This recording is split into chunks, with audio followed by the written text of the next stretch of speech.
The smell hits before anything else. Damp stone, wood smoke, and something underneath. Something animal and sour. This is London in the autumn of 1348. A city of perhaps 80,000 souls pressed into barely 1 square mile. The River Thames moves slowly to the south, thick and dark with silt. And somewhere beyond the walls, something is coming that nobody here can stop.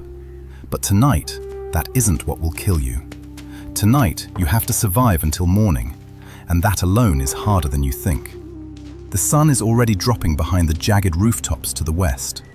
When it goes, this city becomes somewhere else entirely. There are no streetlights, no glass in most windows, no fire brigade, no constabulary, no system that will come if you scream. What protects people in medieval London isn't law, it's habit, fear, and locked doors. Walk through Cheapside in these final minutes of daylight. The market stalls are closing fast, traders hauling salted fish and grain inside. The street itself is barely 12 feet wide in some places.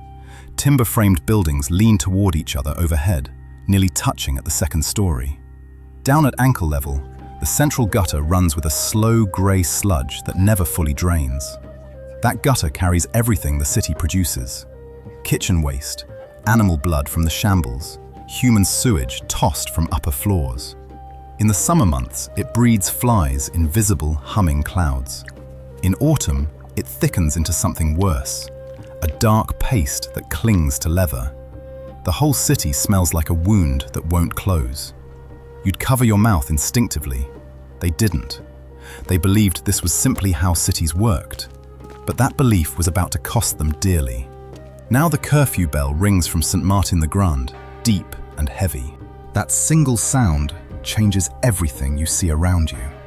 Every tavern door swings shut. Every shutter is pulled tight and latched from inside. The word curfew itself comes from the French, couvre-feu, cover the fire. It means exactly what it says. You bank your hearth, you seal your home, and you stay inside. The city after dark belongs to a different London entirely. Step off the main road into one of the side lanes heading north. The light disappears almost immediately, swallowed by overhanging timber. These alleys are barely wide enough for 2 people to pass shoulder to shoulder. Upper stories block whatever moonlight might reach the ground below. The surface underfoot is uneven, slick with waste, impossible to navigate at speed. If you need to run here, you won't get far. And this is where the danger sharpens to a point. The city's night watch consisted of a handful of men, sometimes fewer than a dozen for the entire walled area. They carried lanterns and wooden staffs, nothing more. They walked set routes at predictable intervals. Anyone who understood the pattern could avoid them with ease. Thieves knew this intimately. So did the men who carried knives for darker purposes. After dark, London's narrow lanes became hunting ground, and the prey was anyone foolish enough to still be walking. But crime wasn't the only threat waiting in the darkness. The houses themselves were dangerous in ways no one discussed openly. Most were built entirely of timber and thatch, packed side by side with no gaps between them. A single knocked candle could ignite an entire row within minutes. Fire moved through these streets faster than people could flee from their beds. The curfew existed partly for this reason. Not just public order, but raw survival. Go inside one of these homes and the scale becomes almost suffocating. A single room, perhaps 10 feet by 12. One hearth built against the wall, blackened with years of soot. Straw on the floor, shared by the family and whatever animals they owned. Chickens were common indoors. Rats were unavoidable, scurrying along the edges in the dark. The air was a dense mix of smoke, sweat, and damp wool that never fully dried. Ventilation meant a gap in the thatch where smoke was supposed to escape.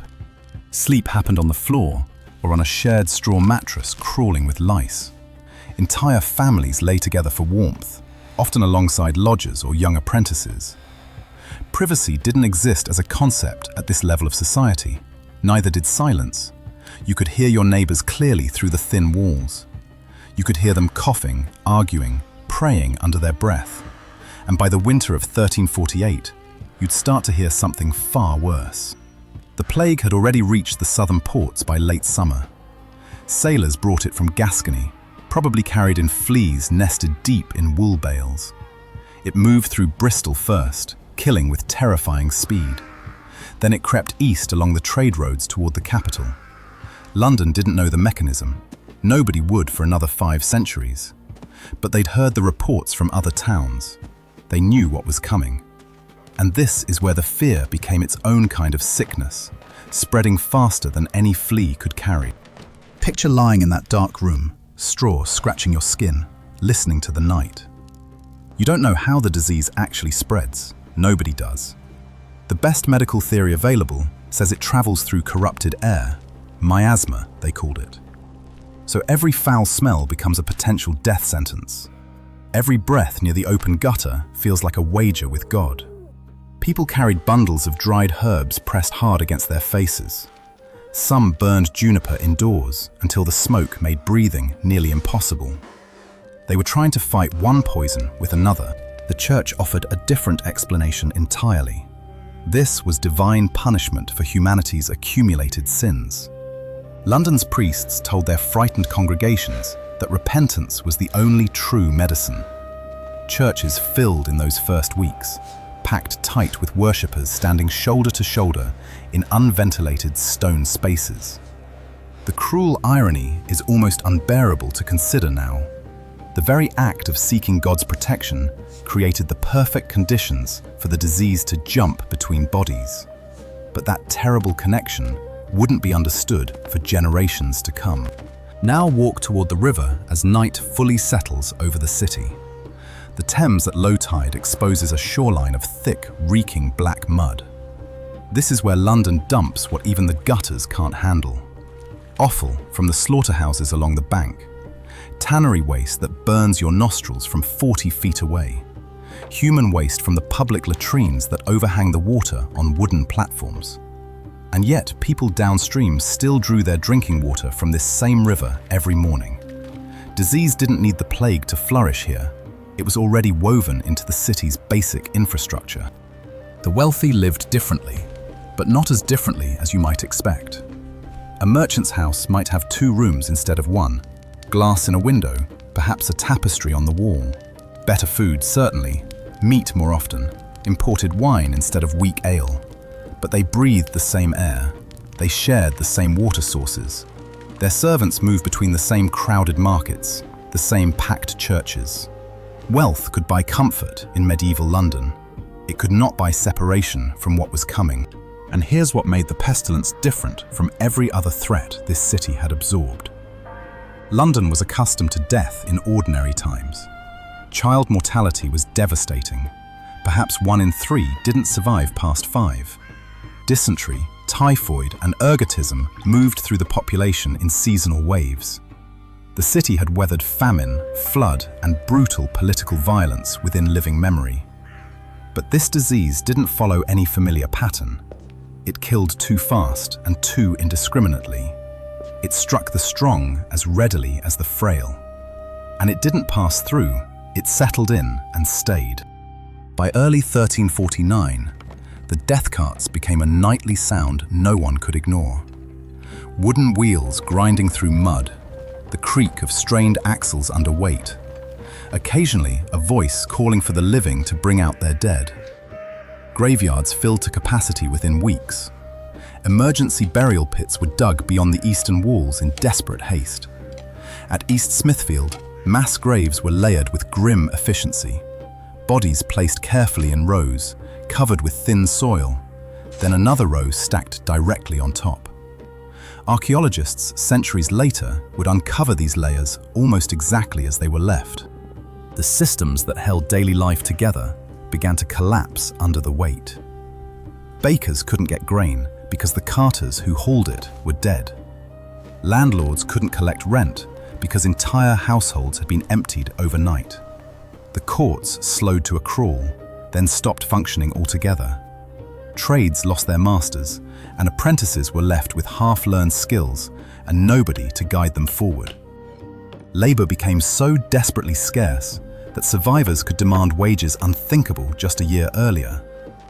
The plague didn't just kill people, it dismantled the entire economy that organized their lives. Night in this city now carried a different weight than it had before. The curfew bell still rang, but fewer people bothered to enforce what it meant. The watch grew thinner week by week. Some watchmen had died at their posts. Others simply stopped appearing for duty. The lanes after dark grew quieter and more dangerous at the same time.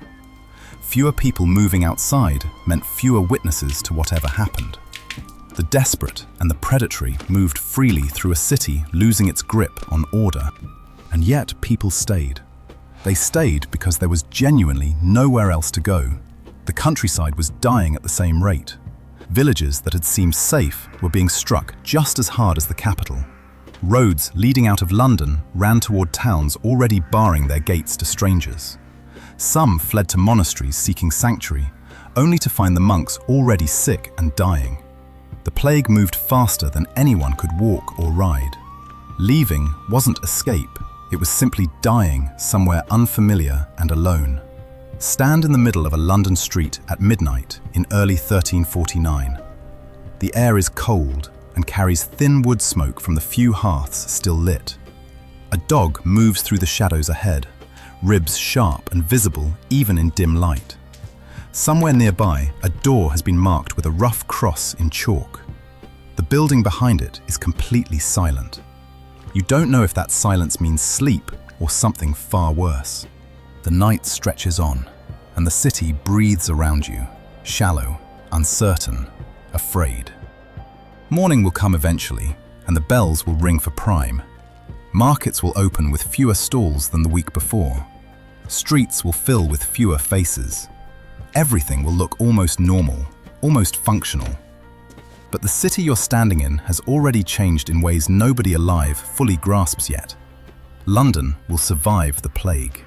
It will rebuild, repopulate, and eventually grow beyond its walls. But that process will take more than a century of slow recovery.